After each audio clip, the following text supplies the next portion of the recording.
atau strategi. Ini merupakan taktik kick-off timnas Indonesia saat berhadapan Kuwait. Vanoli Lepali mengarahkan bola. Saya itu sangat heran dengan pola pikir konten kreator yang model begini.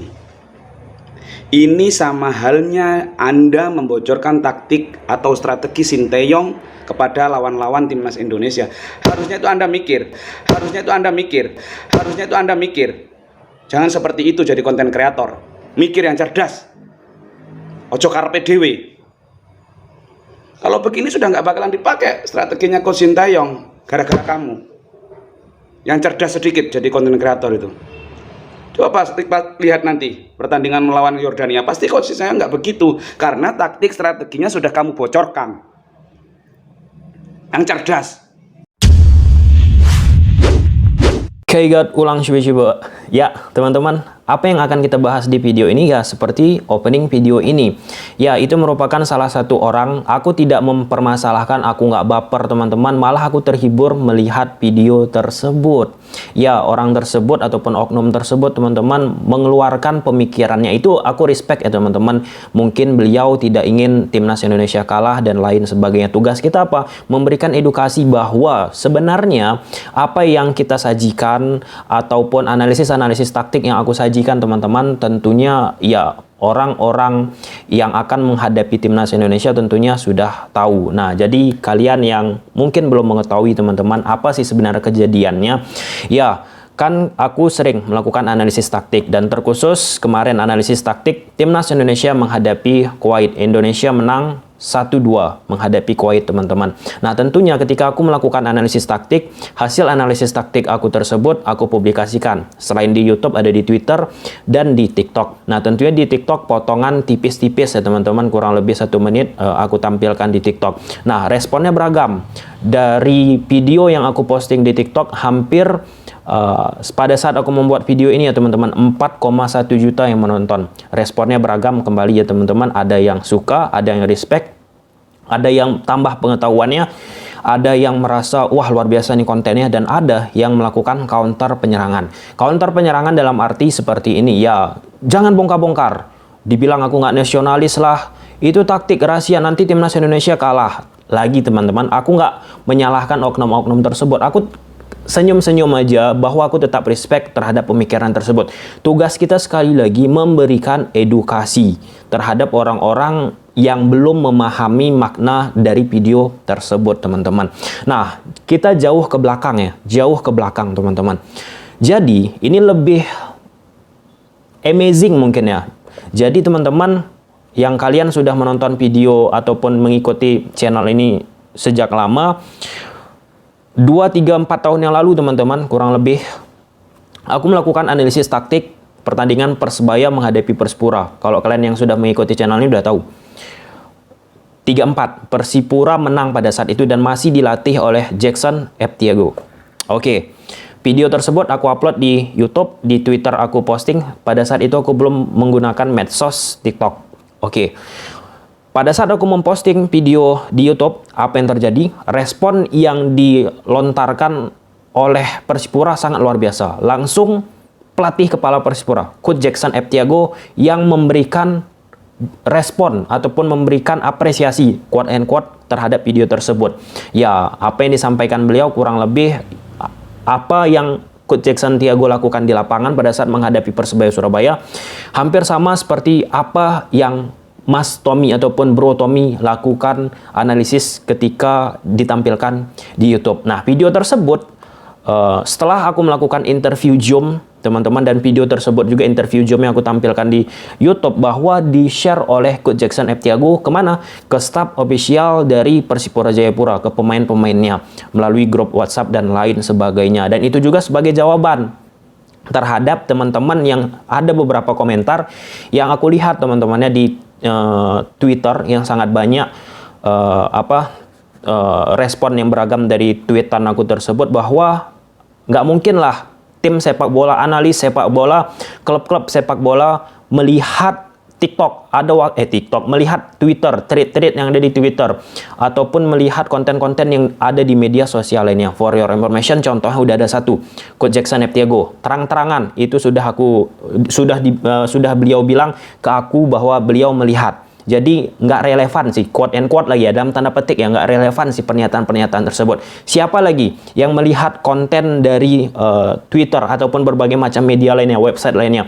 Salah satunya pelatih dari Thailand, Paul King. Itu secara terang-terangan aku baca di media Thailand, teman-teman, beliau sangat menyukai thread-thread ataupun postingan-postingan konten yang ada di Twitter dan media-media lainnya. Nah, secara beribet. Secara terang-terangan juga beliau mengatakan itu diambilnya sebagai ilmu ataupun sesuatu yang akan digunakan untuk timnas Thailand. Pun halnya, teman-teman, ketika aku memiliki rekan yang bergiat juga di analisis taktik di Vietnam, hal yang sama. Ia melakukan analisis taktik, kemudian dia posting ke ke Twitternya.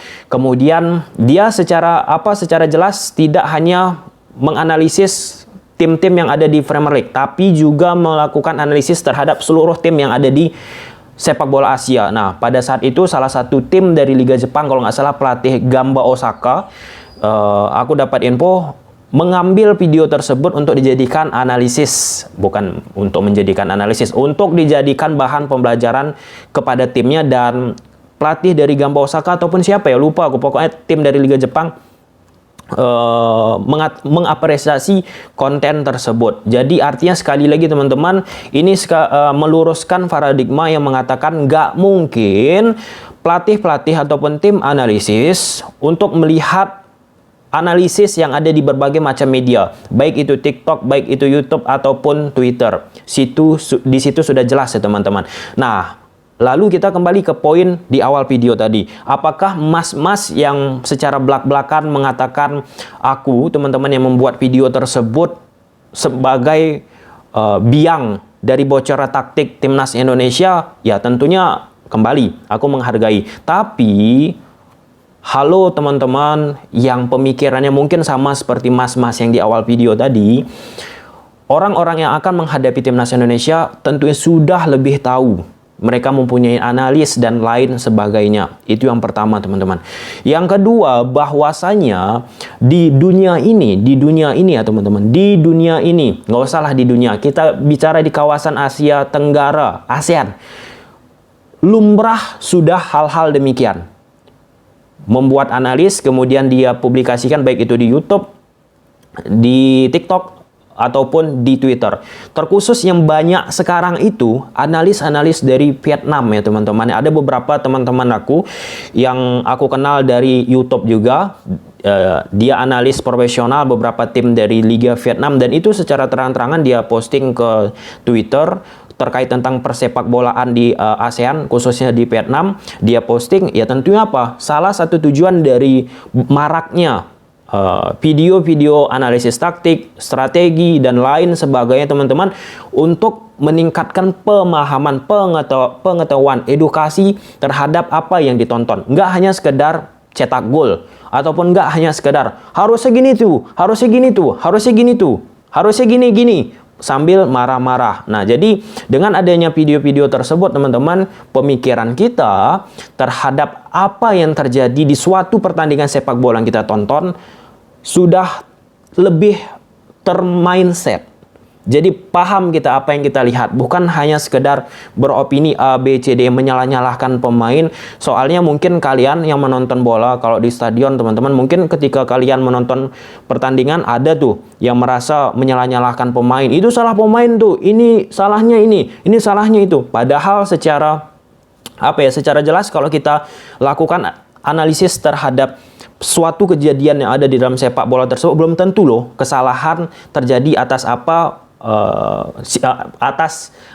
yang kita kira terhadap suatu pemain. Oke, sampai situ ya, teman-teman. Sekali lagi, di sini aku tidak ada baper karena soalnya banyak banget reaksi respon yang sampai kepada aku. Aku nggak masalah Malah aku ketika ada respon seperti ini gembira, quote and quote gembira teman-teman. Kenapa? Karena ada jadi bahan untuk bisa mempublikasikan dan memberikan edukasi terkait hal-hal gini. Karena ini sudah lumrah. Memang di Indonesia hal-hal seperti ini tabu.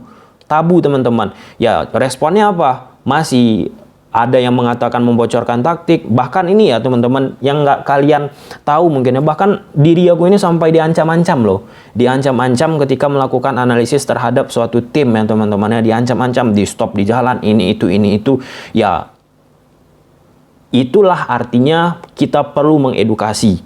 Sekali lagi garis bawahi, mengedukasi. Nah dengan banyaknya konten-konten tersebut, konten-konten analisis taktik, kita harapkan jadi terbiasa. Nah, dengan sudah terbiasa melihat hal-hal tersebut, analisis taktik teman-teman, pemikiran-pemikiran seperti di awal opening video ini tidak terjadi lagi.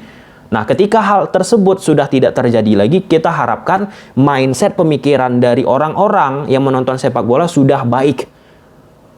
Dan tidak hanya sekedar menyalah-nyalahkan pihak-pihak tertentu. Ya, sekali lagi ketika merespon video tersebut, aku serius ya, aku berulang-ulang aku lihat video tersebut ketawa, apalagi ketika digebrak meja ya, gebrak. Itu luar biasa sih, luar biasa. Nah, masalahnya memang pada video tersebut bukan masalah sih ya, jadi bahan ceng-cengan ya ketika beliau menggunakan kostum Chelsea. Ada yang bahas kutang inilah, kawilah, inilah, itulah. Tetapi secara bergening poinnya bahwa ayolah, mungkin kalian yang menonton channel ini coba buat sederhana aja analisis taktik, analisis video dari tim yang kalian suka dulu, karena biasanya tingkat penasaran kita itu muncul dari sesuatu yang kita suka. Nah, nanti seiring berjalannya waktu, bisa analisis ataupun buat tulisan yang ada di pertandingan-pertandingan lain, kalian publish, gimana respon dari pembaca kalian ataupun penonton dari analisis kalian. Ya, seperti itu ya teman-teman ya. Dan Sintayong juga yakin sih aku pasti lebih profesional dari apa yang disajikan di berbagai macam media sosial. Tetapi sekali lagi teman-teman, stigma yang mengatakan tidak mungkin staf kepelatihan, staf analisis melihat di media sosial YouTube, TikTok ataupun Twitter ataupun yang lain teman-teman terkait tentang analisis pertandingan, itu menurut aku salah ya. Bukan salah sih, kurang tepat menurut aku. Lebih enak lah konotasi seperti itu, karena udah ada beberapa contoh yang aku sampaikan tadi. Banyak lagi ya contoh-contoh teman-teman di Inggris, di Spanyol. Nah, di Spanyol teman-teman, kebetulan karena aku sering menganalisis Barcelona, itu banyak banget selesai pertandingan Barcelona.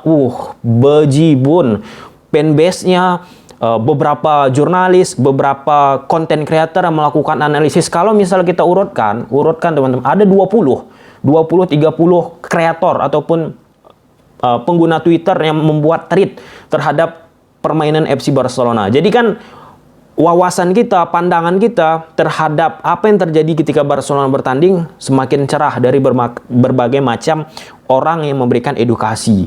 Lihat aja ketika di Spanyol sudah memiliki banyak hal demikian, tentunya perkembangan sepak bolanya semakin meningkat karena mindsetnya sudah berbeda.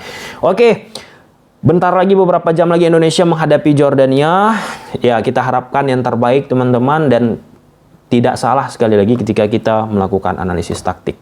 Dan aku juga tidak mengatakan mas-mas yang di awal tadi salah, karena wajar-wajar aja pemikiran seperti itu, tetapi apa yang harus kita lakukan yaitu untuk mengedukasi. Sampai sini aja videonya, bye.